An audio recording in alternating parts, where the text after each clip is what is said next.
जय हिंद साथियों, कैसे हैं आप सभी। आई होप अच्छे होंगे। दोस्तों, आप सभी को पता चल ही गया कि बिहार पुलिस मद्य निषेध का एग्जाम कैंसिल होने ही वाला है, क्योंकि बहुत बड़ी धांधली हुई है इसमें। और मैं आपको बता दूं कि ये कन्हैया लाल प्रसाद महाविद्यालय नवादा के केंद्राधीक्षक वाल्मीकि प्रसाद ने बयान दर्ज करवाए थे, क्योंकि इसमें बहुत से गिरोह का पर्दाफाश हुआ है और बहुत से इसमें संलिप्त हैं और बहुत पकड़ा भी रहे हैं। यह धांधली बहुत बड़े स्तर पर हुई है, ठीक है। इस वजह से इसकी जांच ईओयू को सौंप दी गई है। ईओयू इसकी जांच कर रही है और बहुत सारे स्टूडेंट इसमें संलिप्त हैं और पकड़ा भी रहे हैं। इसका जो जेमर था विपिन कुमार नाम का, वही इसमें क्वेश्चन लीक किया था, ठीक है। ऐसे बहुत से सेंटर पर वारदात ये हुई है। तो मैं आपको पहले पेपर कटिंग दिखा देता हूं, पेपर कटिंग में क्या आया है, ठीक है। जैसे कि पेपर कटिंग में आज के हिंदुस्तान के पेपर में लिखा हुआ है, केंद्रीय चयन पार्षद की परीक्षा में धांधली मामले की जांच अपराध इकाई करेगी। यानी कि इसकी जो जांच है आर्थिक अपराध इकाई ईओयू को सौंप दी गई है, ठीक है। राज्य सरकार के निर्देश पर ईओयू ने नवादा के सदर थाना में केस दर्ज की है, ठीक है। ये नवादा में ही केस दर्ज हुई है, ठीक है।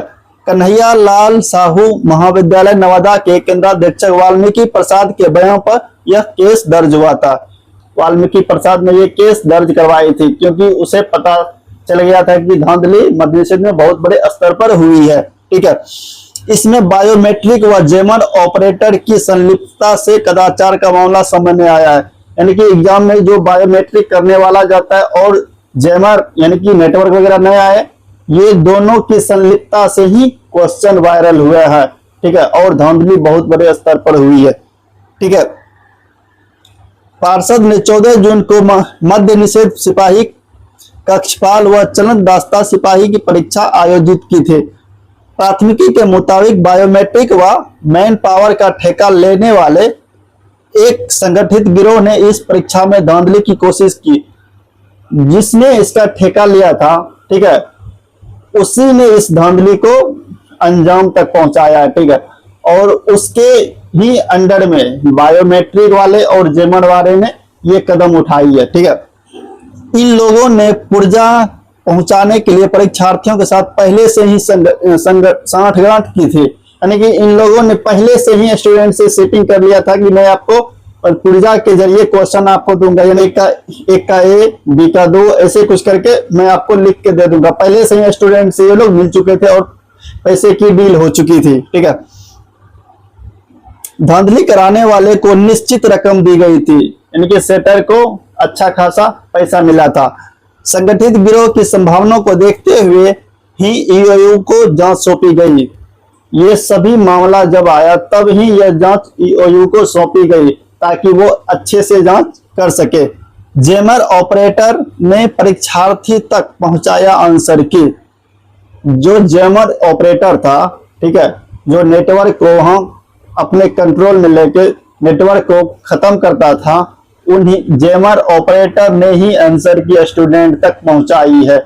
और इसके साथ साथ जो बायोमेट्रिक वाले थे, उन्होंने भी यह काम बहुत बड़े उच्च स्तर तक की है, ठीक है। इसी वजह से क्वेश्चन ज्यादा वायरल हुआ। आगे लिखा हुआ है, एक परीक्षार्थी के पास आंसर की जैसा पुर्जा बरामद होने के बाद यह मामला सामने आया। यह पता तब चला जब एक स्टूडेंट से पकड़ाया कि उसके पास एक पुर्जा था, ठीक है। जब पुर्जा निकाला गया तो उसमें 1 से 100 तक नंबरिंग किया हुआ था। 1 का जो भी आंसर है वो लिखा हुआ था, 2 का जो भी आंसर है वो लिखा था, ठीक है। इसी से इसका भांडा फुटा।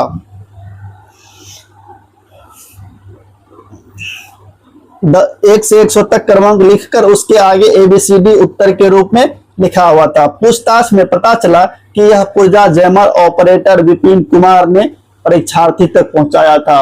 यानी कि जब उस स्टूडेंट से सख्ती से पूछताछ किया गया तो उन्होंने बताया कि जो जेमर ऑपरेटर है विपिन कुमार, उन्हीं ने ये पुर्जा स्टूडेंट तक पहुंचाया है। इसके बाद ही इसका भांडा फूटा। सीसीटीवी फुटेज से इसकी पुष्टि भी हुई। इसके बाद पुलिस ने विपिन से कड़ाई से पूछताछ की।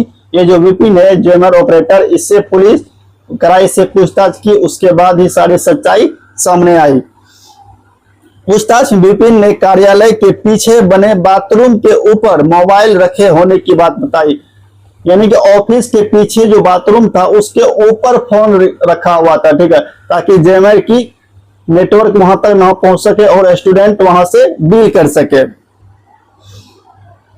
इस मोबाइल से एक फोटो मिली जिस पर 7 परीक्षार्थियों के नाम, रोल नंबर का अंतिम 3 अंक, प्रश्न पत्र व शिफ्ट व प्रश्न पत्र का सेट क्रमांक लिखा हुआ था। देख सकते हैं दोस्तों, प्रश्न पत्र का सीट नंबर, रोल नंबर सब कुछ लिखा हुआ था एक ही फोन में। पूछताछ में विपिन ने बताया कि बायोमेट्रिक के ठेकेदार रोहित कुमार उर्फ मुरारी के निर्देश में बायोमेट्रिक कार्य में लगे कुछ लोग ने उसकी पुर्जा उपलब्ध करवाया था। देख सकते हैं, एक के ऊपर एक है। जिन्होंने ठेका लिया वो हेड है, विपिन कुमार ये हेड है, अब ये मुरारी ये हेड है। मतलब कि ये बहुत लोगों की मिली भगत है और परीक्षा में धांधली बहुत बड़े स्तर पर हुई है। तो ऐसे में ये जो है ना, इसमें हम जैसे स्टूडेंट बर्बाद हो रहे हैं। एक तो इतना भीड़ में इतनी एग्जाम देने जाओ, इतनी गर्मी सह के एग्जाम देने जाओ, 400-300 किलोमीटर दूर एग्जाम देने जाओ, वो सब तो कोई नहीं देखता। कितना दिक्कत से स्टूडेंट एग्जाम देने जाता, एग्जाम दे के आओ उसके बाद डर लगा रहता है एग्जाम क्या होगा, कैंसिल होगा, क्वेश्चन वायरल होगा, फिर ऐसी समस्या स्टूडेंट पे क्या बीतेगी साहब। खैर ईओयू इसकी जांच कर रही है, हम सभी को विश्वास है कि जांच ठीक से करेगी और जहां तक हो सकेगी ये फैसला स्टूडेंट के हित में ही आएगी। आप लोगों को घबराने की कोई जरूरत नहीं है। जिसका एग्जाम अच्छा गया था या जिसका एग्जाम खराब गया था, कोई घबराने की जरूरत नहीं है। जो भी होगा स्टूडेंट के हित में ही फैसला आएगा। तो मिलेंगे नेक्स्ट वीडियो में नेक्स्ट जानकारी के साथ। तब तक के लिए जय हिंद। दोस्तों आप हमारे चैनल को सब्सक्राइब और वीडियो को लाइक कर दें। धन्यवाद।